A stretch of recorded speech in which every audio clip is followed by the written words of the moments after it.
MCom previous एबीएसटी के paper में, investment वाले पेपर में डिपॉजिटरी सिस्टम हम आज देख रहे हैं। पार्ट 1 इसका हम देख रहे हैं।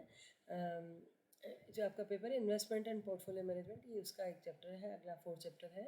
इससे पहले आपने जो है इसकी अल्टरनेटिव ऑफ इन्वेस्टमेंट्स, इन्वेस्टमेंट क्या होता है और फाइनेंशियल एसेट्स क्या होती हैं, और इसी तरह से डेप्ट इंस्ट्रूमेंट्स क्या होते हैं, ये सब हमने समझा। अब हम देख रहे हैं डिपॉजिटरी सिस्टम। डिपॉजिटरी सिस्टम का मतलब बच्चों ये है कि जो कंपनीज होती हैं उनकी शेयर एंड सिक्योरिटीज़ को सेल करने के लिए मार्केट होता है।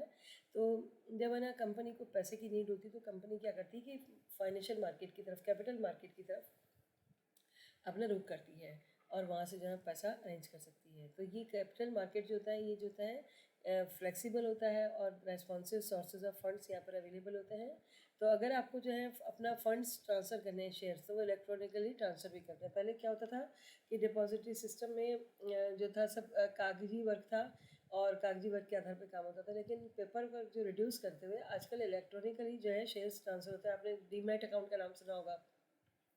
तो ये क्या होता है कि कुछ डिपॉजिटरी जो कंपनीज होती हैं, ये जो बैंक में होते हैं, इनको पावर दे दी जाते हैं, या कोई संस्था भी हो सकती है, फाइनेंशियल इंस्टीट्यूशन हो सकती है, जो कि डिपॉजिटरी का काम करती है, यानी आपके शेयर्स को सेल और परचेज का काम जहाँ पर होता है ये है, और जिनके थ्रू होता है वो जो है अपना काम, आपका जो है काम उनके थ्रू होता है।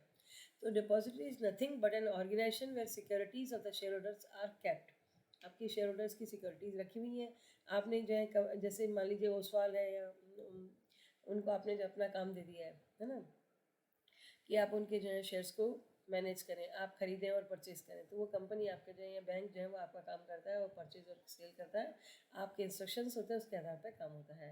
It is just like a bank but useful only for securities. Bank है लेकिन केवल सिक्योरिटीज़ का काम है, जहाँ पर कि सिक्योरिटीज़ मौजूद हैं। Thus where investors wishes to avail the services he can opt for the services by opening an account. उसे डीमेट अकाउंट खोलना होता है और अपनी सिक्योरिटीज़ को ट्रांसफ़र करने का और लीगली राइट जो होता है वो बैंक को या कंपनी को दे सकता है, जो कि आपके शेयर्स को मार्केट में सिक्योरिटीज़ को सेल और परचेज करने का काम करते हैं।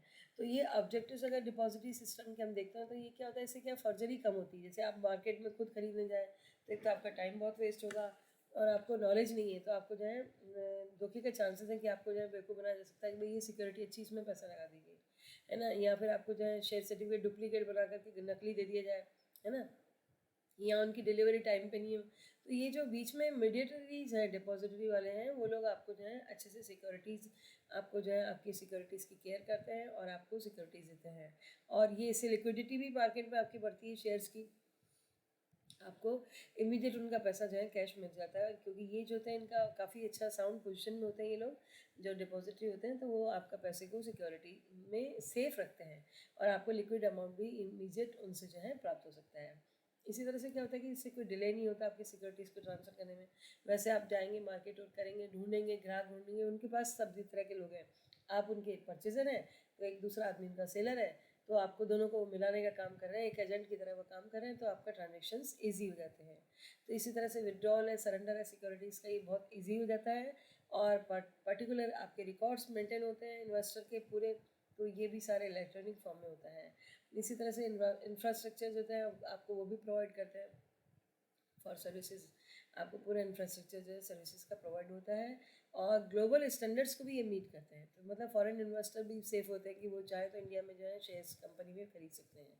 तो ये सब है। इसी तरह से इसके कुछ की फीचर्स हैं कि सिक्योरिटीज़ होती है डीमैटेरियलाइज फॉर्म में हो सकती हैं, है ना, होल्डिंग ऑफ द बैंक इनका ऊपर उनका हो रहता है, और जो है आल रिस्क और जो थी सारी वो जो रिस्क होती है वो डिपॉजिटरी कवर करता है।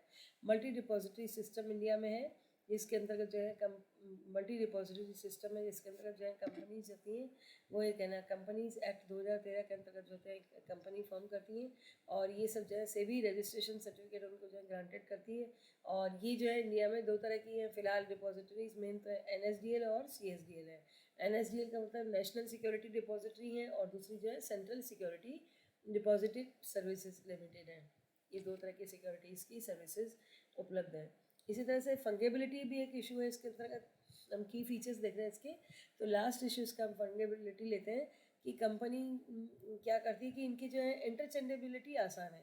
फंगेबिलिटी का मतलब चेंज कर पाना, आपके पास जो सिक्योरिटीज़ आप चेंज करके दूसरे लेना चाह रहे हैं, एक्सचेंज करना चाह रहे हैं, तो ये काम भी जो है एजम्पशन होता है कि इंटरचेंजेबिलिटी हो जाएगी, तो ये सब जो काम होता है डाइवर्स एसेट्स का, ये भी फंगिबिलिटी यहाँ पर कंसिडर की जाती है और ये आसान होता है।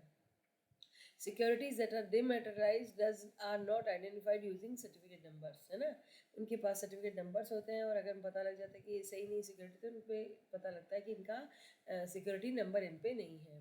तो इसी तरह से क्या होता है कि हर सिक्योरिटी आइडेंटिफाइड हो जाती है, पता रहता है उसका कि इस सिक्योरिटी का कौन सा नंबर है, कहाँ पर है, कौन सी क्लासिफाइड करी जाती है। तो मतलब ये कि सिक्योरिटीज़ को सेफली ट्रांजेक्शन करने के लिए हमें डिपॉजिटरीज की आवश्यकता पड़ती है। धन्यवाद।